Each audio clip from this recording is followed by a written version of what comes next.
Welcome to another pint-sized catch-up edition of TSP, where we, not in our usual format, discuss what's been going on at Saints since we last spoke to you all. We have a bit of an agenda of the training camp in Spain, a couple of friendlies, a few comings and goings. So let's just get straight into that with our Spanish correspondent, Mr. Alfie House. So. We'll talk about the actual matches that were played in a minute, but in the words of one of the Eddie Hearn memes, how'd you fluke that one, Alfie? Yeah, obviously very, very grateful. It's obviously went to Turkey last season with the Daily Echo and covered obviously one game and a couple of days there. But when we saw they were going out for a week, we knew it would be obviously a slightly more expensive operation. But really grateful to them and the club, and did 2 training sessions with them, spent 4 days with them, and then obviously 2 matches as well. And it was brilliant. It was fantastic. It's not a holiday, I can assure you. I think I did more work in the last week than I've done in the last sort of 2 or 3 months combined. I'm sure it was full on. You are trying to make sure you give people value for subscribing ultimately, and I really do thank anybody who has subscribed to us. But it was a really insightful week, and I learned a lot about. I suppose everything you just don't see normally, and there is a real unity in the team at the moment. I think that the key point I make this week is that yes, they need a lot more quality. They need to sign players, and they will do. Players will come, players will go. But there is a hard underbelly forming, I suppose, in the squad. They look out for each other. They're ruthless in their sort of malleability. And they, one example in the matches, we saw that Will Smallbone was getting fouled quite a lot by the French opposition. Both games were actually quite tempered for friendlies. But I could hear Jack Stevens on the sideline. He said, Flynn, number 15. And you just see Flynn give him a nod. And you know that 10 minutes, next 10 minutes, he's going to get a big crunching tackle. And there is that unity. I think going into Premier League, you need to have that. You need to be looking out for each other. They were terrible in the last Premier League season. They just lost every game 1-0. It was an absolute whimper. I don't think that'll happen this time. They may lose games, but I think they're going to really fight for each other. Yeah, that's the impression I get. And with regards to your coverage of it was I thought it was it was great. It was great stuff to get the insight, which of course you don't get with the Athletic, because they don't bother with us anymore. So no, good stuff. And yes, well, let's hope the subscriptions keep rising. So Steve, the games that were played out there, obviously pre-season friendlies played at 10 o'clock in the morning, which was a bit bizarre.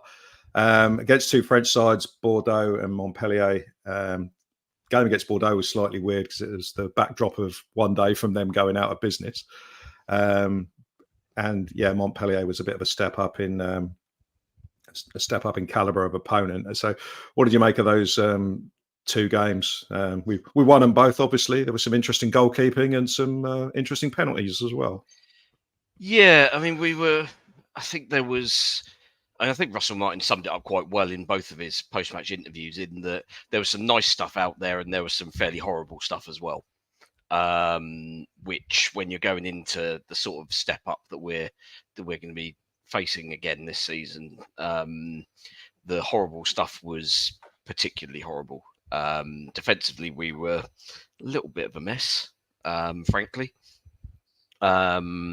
Which, I mean, part of that is obviously where you're chopping and changing the keepers, and you perhaps don't have that sort of relationship that obviously McCarthy had built up with the guys in front of him at the back end of last season.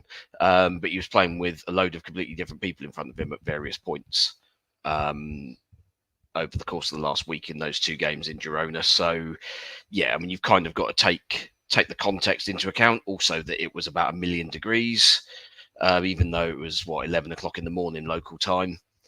So yeah, I think friendlies like that, especially when you're playing in the sun, are always going to be kind of stop-start in nature, and it's a case of you're sort of attacking sort of impetus is kind of concentrated into sort of small 5-minute bursts, I think. And I think we kind of saw that in both games, really, where like the Montpellier game, we started really well and obviously got the penalty inside a minute and a half or so. Whereas the Bordeaux game, we were a little bit slower out of the blocks, but then once we got a little bit of a foothold into it, about 10 minutes in, we were then well on top for a period. But it was kind of what you expected. At the end of the day, it's minutes in the legs are the usually the most important, especially at the very start of pre-season. I mean, of course, we had the run around against Eastleigh the week before, which I mean was never going to be any sort of test against a side 4 divisions below. But it was it's a good PR exercise locally, isn't it? But these 2 games against French opposition, I mean, Bordeaux are obviously a big name from days gone past, but I mean, I think they were supposed to start in the 2nd division, then got told the day before the friendly that, oh no, actually you're going to be playing in the 3rd, by the way. So yeah, I mean, their 2nd division French opposition isn't all that strong, and yet we somehow managed to contrive to nearly throw away the win at the end. Not quite sure how they didn't score in injury time, but got away with it if you kind of vaguely care about the results. But yeah, actually the Montpellier game I thought was a lot better. Better standard of opposition, we had we our controlled first it. team out, Stronger team on the pitch as well. But I think one thing that was noticeable in the first game was the kind of fringe or new players were obviously very eager to impress. So you did see those players were the ones that were very sort of focal for most of the games, and the guys who have kind of been here a while, they were understandably sort of easing themselves in a little bit more, knew a little bit more what to expect. Ultimately, it's down to somebody else to show that they deserve to take the shirt off of them. So I guess the mentality there is slightly different, sort of within the squad. But we'll see how things kind of pan out now that we're back on home soil and get some more local opposition. Yeah, got anything to add on the games themselves, Alfie? Of course, yeah. I mean, Bordeaux, of course, went into administration the following day. Yeah.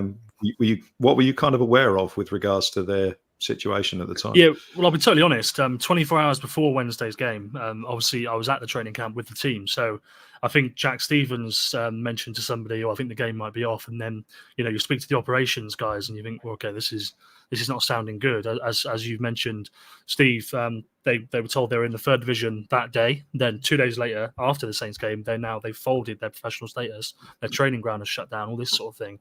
But I think what happened on that Tuesday was they had a choice. They could have either just played that game, or the players could have packed it in. And I think Saints were fully expecting Bordeaux to say, "There's no point. Let's not bother, lads." So I think the operations guys, they'd even been sounding out other teams who maybe are local teams or sort of touring the area to try and get a game on.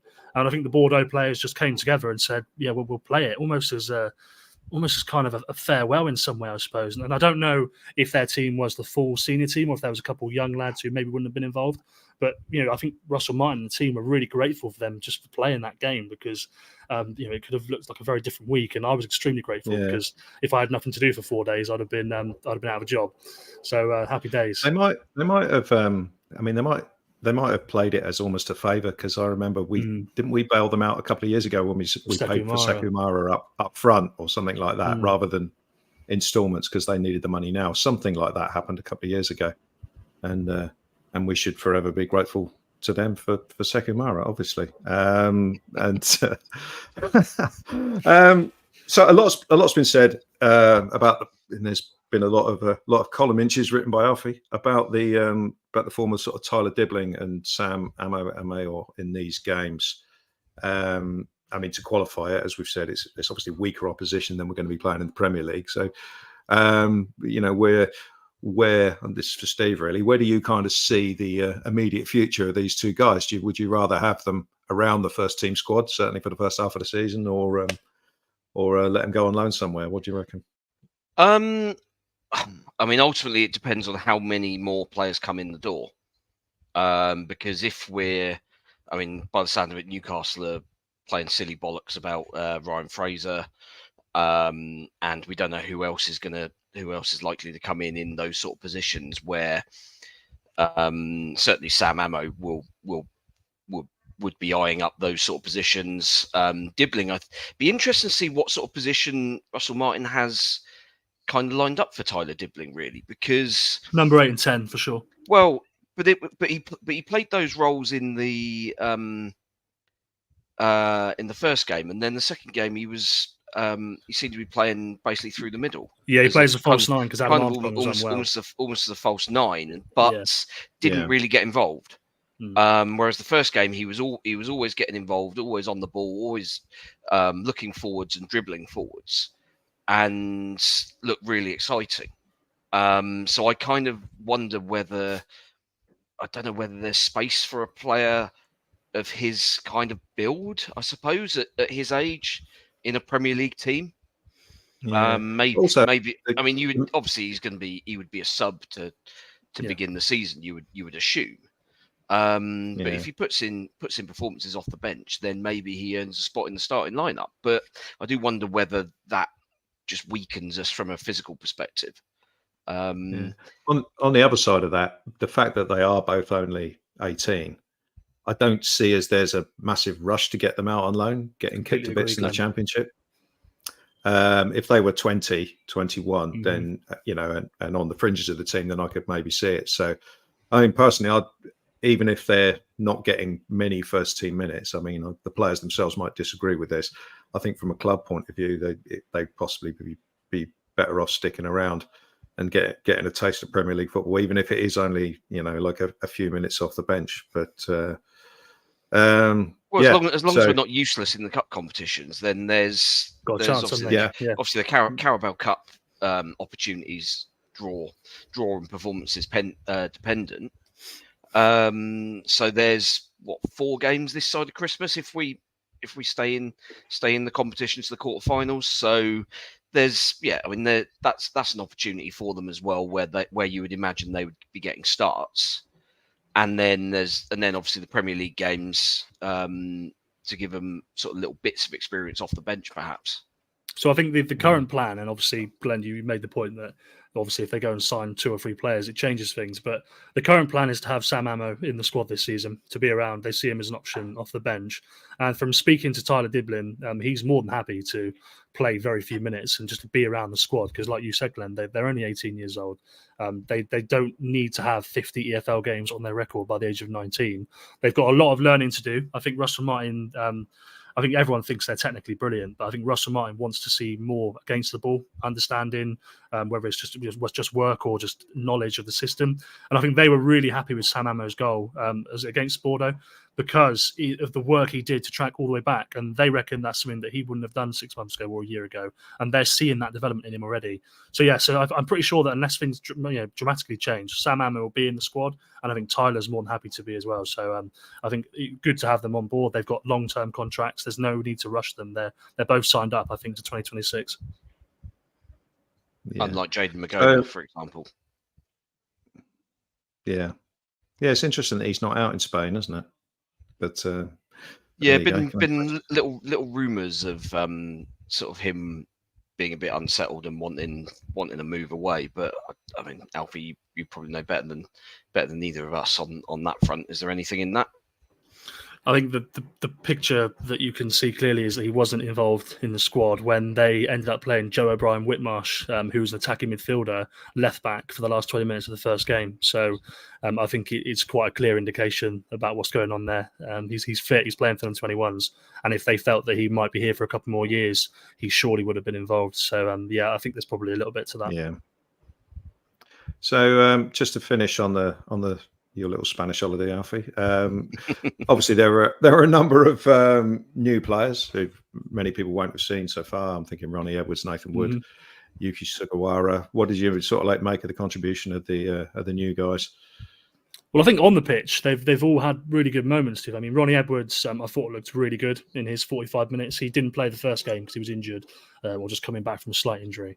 But he's clearly somebody who I think reads the game really well. His ball for Tyler Dibbling is obviously the standout moment, and that's what we've seen from Taylor Hard-Bellis. It's what we're seeing more from Jan Bednarek as well. So it clearly fits the style. Yuki, we saw at Eastleigh what he can do outside the box, but he also put a great ball in for Taylor with the header as well. and a couple of other guys also got their sort of first minutes. The one thing that, speaking to players a little bit privately, is that everybody who has come in, they label as a really good professional, and obviously not going to go off around slagging off their new teammates, but I think there's a real culture of you have to work hard if you want to come in. Speaking to Adam Lallana, especially Adam Lallana, his standards are ridiculously high. He's obviously a former England Player of the Year, but he's somebody who's come in and he's already taken responsibility of the development of Tyler Dibling and Sam Ammo. He said that to us because I think he knows how good these players can be, and he's been there and done that. So I've been really impressed. I've spoken to all of them now. I don't think there's anyone I haven't spoken to. Nathan Wood I found to be really reflective and sort of really honest about his journey. He made his debut for Middlesbrough when he was 16 years old, but then he didn't play any regular games for over 4 years really, until Russell Martin signed him. And then he had his best season. Russell Martin leaves, and last year was a bit of a disaster for him. He had an injury, he had poor performances. He only just got back to his best at the end of the season. And don't forget that Russell Martin tried to sign Nathan Wood last summer. He tried to sign him now, I think, 3 times, and he's finally got him for the second time this season. So I think Nathan Wood was really reflective on that, really grateful for that. So yeah, I like the lads they brought in. They've got a lot more to do, and I'm sure we'll talk about Ben, Brereton, Diaz in a moment. But I think they've got some good fellas in. Yeah, good stuff. Going to talk about an outgoing player for a little bit. I don't usually bother with outgoing players because, as I've said many times before, once they leave, they're kind of dead to me. But I want to talk about Ché Adams briefly. Ché Adams, as we all know, is signed for Torino in Italy. Basically, I'd stopped thinking about him once his contract had run out, to be honest, on July the 1st, because I thought there was no way he was going to stay with us, even though it wasn't confirmed at that stage. Torino must have been impressed with him doing shuttle runs for Scotland and not touching the ball for a few games. But in all seriousness, the reason I want to talk about it is because I didn't realise quite how long he'd been with us. I assumed it was 4 years, but it's actually 5.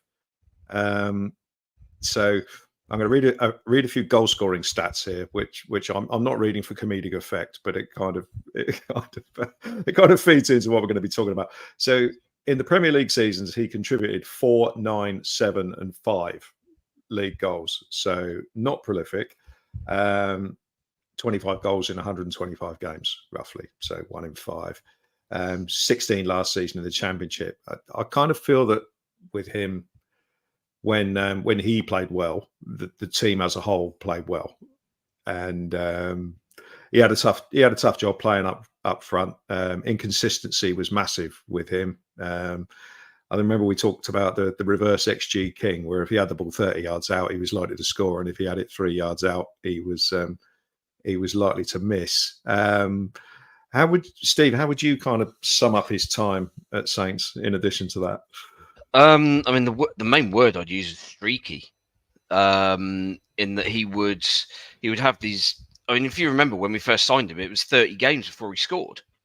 And obviously that goal was ridiculous, like from the centre circle against Man City during lockdown, and it was it's just infuriating that you can see that there is ability there, but just for whatever reason, just hasn't ever been able to put, like he would put 4 or 5 good performances together, and everyone says, is this the moment that Ché Adams has finally turned the corner and he's worked out what it takes, and he's going to be able to string these performances together. And then you get 5 weeks down the line and he manages to head an open goal onto his hand from about a yard out, and it's like, oh god, here we go again. So yeah, I think ultimately he's given us decent service, but at the same time, we should be looking to be able to upgrade. It shouldn't cost us the earth, really. I mean, those numbers you read out. I mean, his most prolific season was 9, and I think 5 of those came in the space of 4 games. You're then talking 4 in 34 for the rest of the season. So I mean, it's not just his goal scoring, his sort of ability to act as that target man, even though he's only 5'10", 5'11", I think, was invaluable, especially sort of in Ralph Hasenhüttl's time. I think he was a very useful outball, sort of in games where we were looking to try and counter-attack a bit more. And so yeah, it wasn't like he was a complete bust. He was for the amount of money that we spent, we got a good 5 years out of him, and I think we got value for money. For that sort of figure, you expect to get championship, a guy who's excellent in the championship, who might make the step up. And it's always a little bit of a risk. Obviously, it's kind of, he's probably just underneath that sort of level of, yes, he probably made it. Although I think it was interesting. It was fascinating that clubs like Wolves were continually linked with him. And I mean, you don't get these links without it actually being a thing these days. The amount of stuff that gets leaked to friendly journalists and stuff to kind of sort of sow the seeds on moves like this. Wolves were very clearly interested for what, 18 months at least. I was amazed they didn't pay 15 million last summer. You know, when he had a year left on his contract. If you're that interested to sign a striker who you think is going to be okay in the Premier League, but you know, why wouldn't you do that? Just get the deal done. But in fairness, I mean, Wolves, by the sound of it, were basically on FFP purgatory, and so they couldn't spend any money unless they sold someone, and they didn't sell anybody else. So it's they were then trying to just completely lowball. I think, from what I gather, I think they were talking somewhere in the region of like 4 or 5 million. Which, from our perspective, why would we take that? We'd rather keep him, and just even if he's only a backup. Yeah, and he contributed enough goals to, you know, he made a decent contribution last year, and we ended up getting promoted from it. So I think, you know, I think that's what most people will remember him for. So, Alfie, do you see this as a sort of like good move for all parties, really? And the other supplementary question was like, how did you find sort of Ché as a bloke when you interviewed him? Yeah, question one, I do think it's a good thing for all parties. I think that Saints are about to upgrade on Ché for 6 or 7 million quid, if I'm being totally honest, in terms of a goal scorer and a higher potential player, in my opinion. So I think, and for him, you know, like I say, he's run his course. The one thing that Ché deserves to be remembered for is the fact that he stayed here last season, and whether that was his choice or not, you know, no one knows. But he stayed here last season. He worked hard. He became a really important part of the team, and he was key as Southampton went all the way back up. And I think he was really unlucky to miss the playoff games through injury, because he'd been a huge part of the team for months leading up to that, and then just got knocked literally in the last game of the season, didn't he? And then didn't really play any part in the last 3 games, any meaningful part. So I think he's unlucky in that regard. But, you know, I hope he has a nice time in Torino. It's always difficult to make a judgment on players as a bloke, because you only get sort of 5 or 10 minutes with them every couple of months at most. Yeah. Sometimes you see him walking around the training ground. But, I mean, Ché's always been really friendly. You know, he's somebody who always has a smile. He's one of the first players who I think sort of asks an open-ended question back. I think I remember one time I asked him, you know, a fan asked me to ask what would be your dream strike partner, and he told me, I think it was R9 Ronaldo, and then he said, who would be yours? And I was completely stumped because I don't know. I think I said a terrible answer, but he's just a nice, jovial, friendly chap, and you know, he works hard. And the only one that stands out for me is one time, I think back in September last year, I asked him, you've got 12 months left in your contract, what's the plan for you? And he sort of said, oh really, do I? Oh, I didn't know that. And I was sort of thinking, well, come on, we all know you do. Let's not play games here. But that's just part of the job, isn't it? So I wish Ché nothing but the best. He's worked hard for this club, and you know, they're back in the Premier League, and good luck to everyone. Right, good stuff. So moving on, everyone out there might have heard of some grifter called Fabrizio Romano, who's those who don't know, he's a sort of second-rate Alfie House, really. Tweeting that we're signing a striker for 7 million quid. The imaginatively named Ben Brereton Diaz from Villarreal, but most recently seen on these shores with Sheffield United and Blackburn. Because I paid so little attention to the Premier League last year, I didn't realise he'd scored 6 goals in 14 games for what is one of the worst Premier League teams ever. Yeah. So that's a decent achievement. To counter that, he scored 0 in 14 for Villarreal, but he didn't actually start that many games. 6'1" winger / striker, quick, 7 million quid. Thoughts on that one, Steve? Not sure how quick he is actually. Seen sort of mixed reports. Maybe not quick. Yeah, mixed reports on that one. I mean, he'll be quicker than me, so that's a start. But yeah, I should hope so. Well, yeah. Yeah, Christ. Yeah, I mean 6'1", so he's gaining a bit of height, so hopefully decent in the air with a bit of luck. I mean, the way Sheffield United played last season, you would imagine he probably was, but certainly knows where the goal is, and obviously earned his call up to Chile. I think his mum is Chilean, I believe. Yes. But he grew up in Stoke, which obviously makes perfect sense to everybody. Almost as nice. It's I mean, it's an odd pairing that you do get these sort of little quirky stories come up every now and then, and his sort of rise to fame in the course of about 6 months in South America was extraordinary. I don't know if you remember it actually when he got his first couple of call ups for Chile, when they realised that he was eligible. Because they basically were struggling for strikers. They've had, obviously, Alexis Sanchez has played about 4 million games for them, but they've not really got anybody else who can play up front.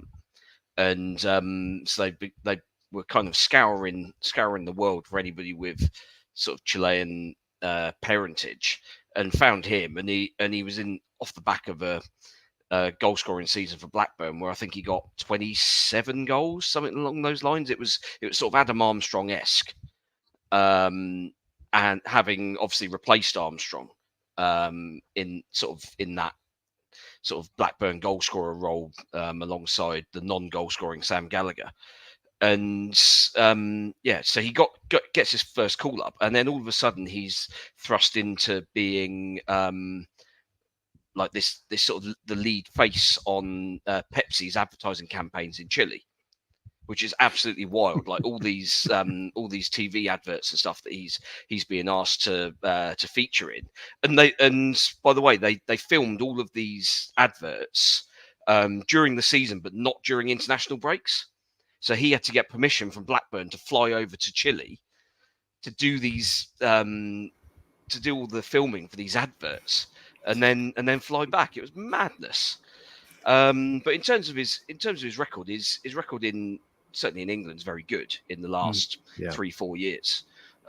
Bit of a late bloomer, but yeah, I mean his record Championship is excellent, as you say. Got a goal almost every other game for a side only marginally better than that Derby County team. So I mean, at the end of the day, if you can get him service, and that's basically the position. Those are the positions that we're now lacking, isn't it? Those sort of creative positions where you might have a little bit more experience, a bit more know-how, a bit more quality, where we may have to kind of loosen the purse strings a little bit, I think. But yeah, create chances for him, and yeah, I mean his record suggests he'll score goals. We'll see. Yeah. He's only 25 years old as well. It's a good price. He's young, really, in terms of football, and he's only going to get better, you'd imagine. I mean, I spent a couple of hours watching his sort of goal compilations yesterday because I was waiting for my flight. I did that. Yeah, just to see. And I think there's a trend in a lot of his goals tend to be balls sort of popping up in the box, and he's strong. And I think the reason you say he was quick, Glenn, is because he's quick off the mark, I think, to loose balls and things. But he looks strong. He holds people off. He then absolutely hammers it home. If he takes a penalty, and I can't believe I haven't mentioned this, by the way, but if he takes a penalty, I don't have any doubt about him actually levering the ball rather than just tapping it into the keeper's hands like Sekumara and Kamaldeen Sulemana, which I can't believe that escaped us, by the way. 2 of the worst penalties I've ever seen. Well, I mean, they're never going to take a penalty in a real game. So. They shouldn't do. No, definitely not. If you were going to pick 2 players to take a penalty for your life out of the Saints squad, they'd be the last 2 that I would choose. Charlie Alcaraz without as well. And that was Yeah, but you hope he's learned. Well, as long, I mean, if you tell Alcaraz not to try and Panenka it, then I think he'll be fine. He'll put a bit of power in it, and he'll be all right. But if he understood you, yeah. So I mean, this isn't confirmed yet, Alfie. But I mean, there's no way this is not happening, is it? Yeah, I think that, like you say, it just sounds like from even the sort of club are open and saying, yeah, we're hoping to get it done now. So I don't think there's any danger that it won't happen. I think the latest reports today, what he was flying over today and they'll do a medical in the coming days. But yeah, I'm not worried about this not happening.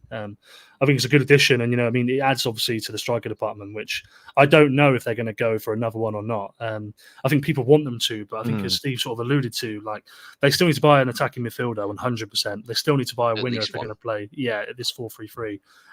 They haven't got that much money until players like Armel Bella-Kotchap or maybe Kyle Walker-Peters, get sold. So I wouldn't be surprised if they don't buy another number 9.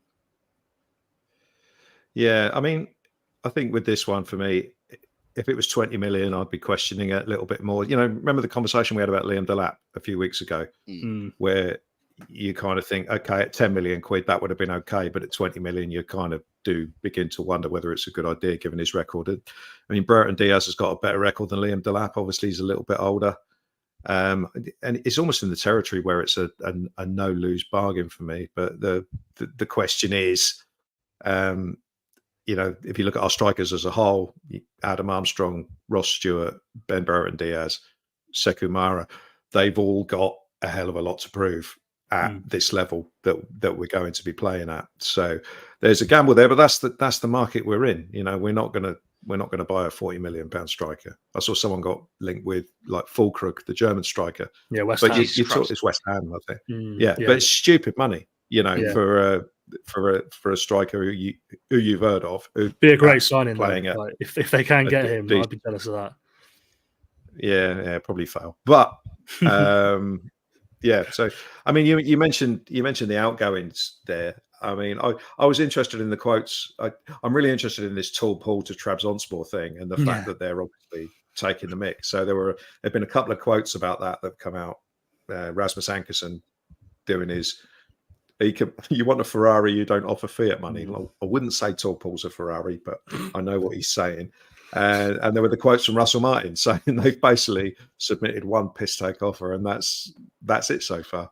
Yeah, look, I think the biggest loser in this situation is Tall Paul, if I'm being honest, because I feel sorry for him. Really, exactly. He's being told by these clubs and his agents being told that they're desperate to have him. He wants to go back. Let's be totally clear. He had a great season. Not that desperate, obviously. Well, exactly that. He's being fed the information that he's desperate. They're desperate for him. Sorry.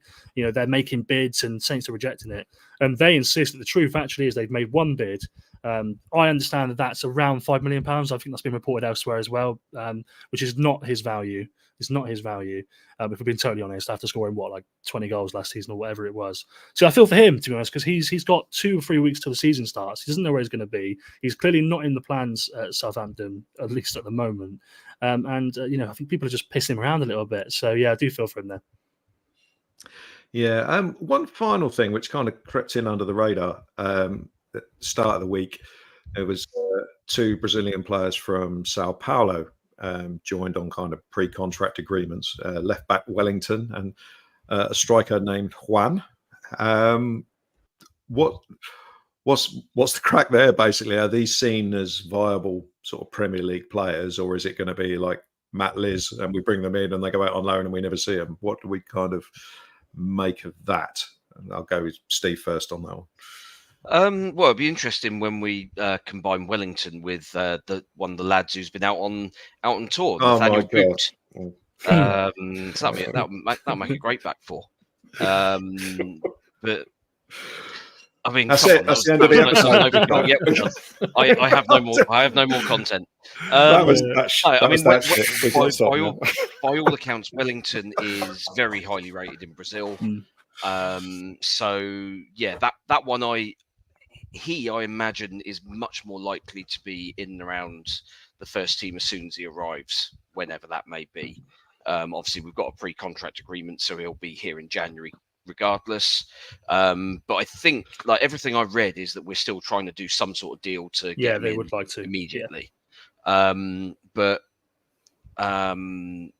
The other lad from, I mean, you look at his record. I mean, it's a peak ridiculous Saints signing, isn't it? 8 goals in 80 games for an attacking for a forward player. It's like, okay.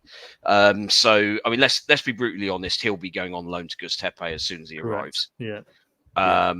So yeah, we'll see on that. I mean, the end of the day, they're both pretty young players, but at the same time, they also have a fair amount of experience already at a good level. In the Brazilian top division is a pretty good standard, I think. Like you look down the players that are still playing in Brazil, it's a good standard. I mean, Lianco notwithstanding, of course. But yeah, I mean, they're obviously they come in with something to prove, as any new signing does. But yeah, certainly Wellington looks like he could have something. He seemed to be being chased by quite a few other clubs. So it looks like we've kind of nipped in and got the deal done. So yeah, decent that we're expanding our sort of scouting horizons at least. Something else that I think is interesting this week, Glenn, is that Jan Bednarek returned to play his first minutes of pre-season on Saturday. Yeah. Obviously, Jan's out of contract at the end of this season as well, just like Kyle Walker-Peters is. Kyle Walker-Peters is 100% fully fit. He trains every day, but isn't being played at the moment, Russell Martin said, because he's played so many games in the last year that he doesn't need that sort of sharpness. He can be ready at any point, and they want to wait and see what his future has in store. Whereas Jan Bednarek has come back from Euro 2024 and he's straight back involved. And I think Russell Martin's confident that he's going to sign a new contract. They've obviously offered both of them a new deal, but they hope Jan's going to sign it. But I do just wonder where we're left with Kyle at the moment, because West Ham have reportedly completely ended their interest in Kyle, and I'm sure that they're not the only club that might take him. I think when you look at Spurs, for example, who are shipping out all of their backup defenders, maybe they see him as an option. But I think it's really positive that Jan's playing. They clearly see him as the first choice. He's a leader on the pitch, and hopefully he just signs that deal. Yeah, I think. With Jan, they have to really though. With Jack Stevens is kind of obviously carrying some sort of knock at the moment, so they kind of, otherwise the average age of the defence is about 20, isn't it? So they need one of Bednarek and Stevens to be fit and playing. Sorry, you were saying, Steve? Yeah, I mean, the Walker-Peters thing is interesting because, like, obviously we obviously really highly rate him, and rightly so. But I'm just kind of wondering what level of club he would attract, because I mean, obviously it was only 18 months ago he was in the England squad. But at the same time, is he going to get into one of the top 6 clubs? Probably not. I don't think. I mean, as you say, like Spurs clearing out a lot of sort of dead wood, but would he want to go back to Spurs knowing that he's going to be that backup player?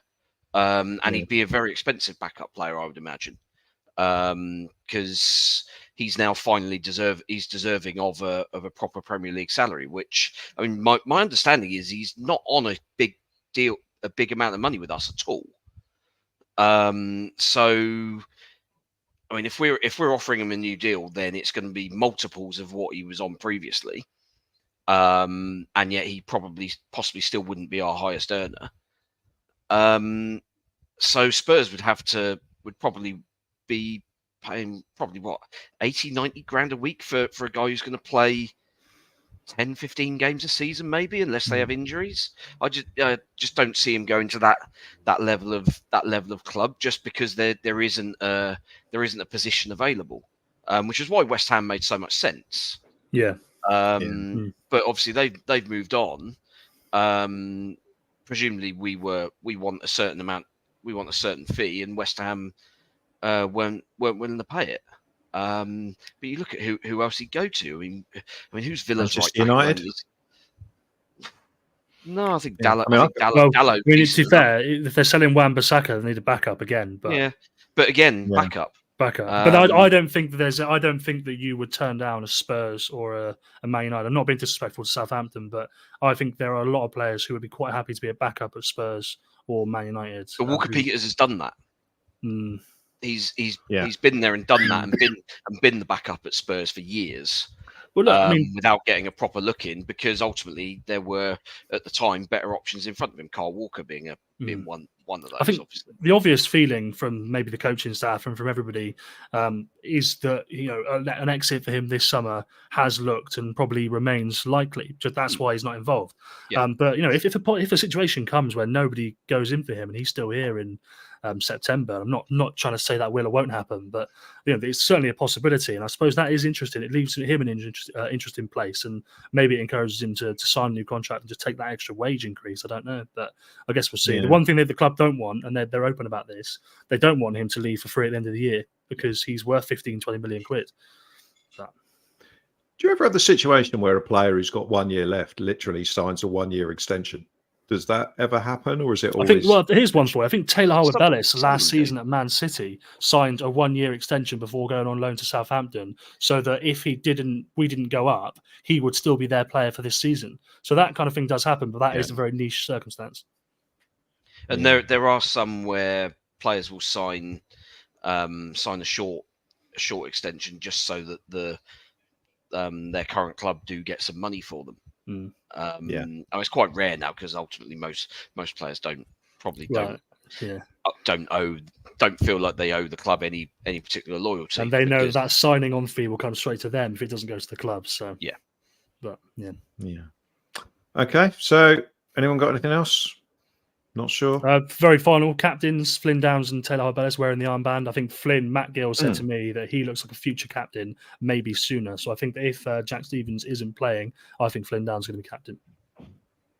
Yeah, I think that's we can all get behind that. I think that's it seems a more logical choice. I mean, regardless of the players, I just think the position on the pitch. To me, the best captains are always central midfielders or central defenders.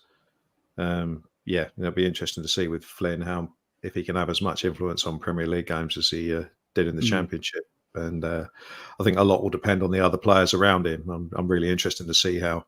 I noticed you were saying that it's going to take quite a lot to get Aribo and Smallbone out of the team. I agree, but the one thing I do worry about is having those two who are not the quickest in the same sort of midfield three at Premier League level. So be interested to see if Matt O'Reilly comes in or anyone else comes in to exactly that. They're going to sign someone in their position with the hope of one of them pushing the other guys out. But I've been really impressed by Will and Joe so far this pre-season. And as you know, I've always rated Will, and I think Joe's getting better and better. He looks really strong at the moment. He's obviously technically brilliant, but he now looks strong and keeps hold of the ball. So the aim is to sign somebody who takes one of them out. But I just think it's going to have to be someone really good to do that. Yeah. Okay, so that's the lot for our mini episode, whatever you want to call it. Keep an eye on the socials, as the trendy kids say, and we'll be back soon. The usual TSP offerings commence again on the 11th of August before the Newcastle game. So we'll be previewing the next season and all that stuff. And thanks very much for watching and listening, and we'll see you all later on.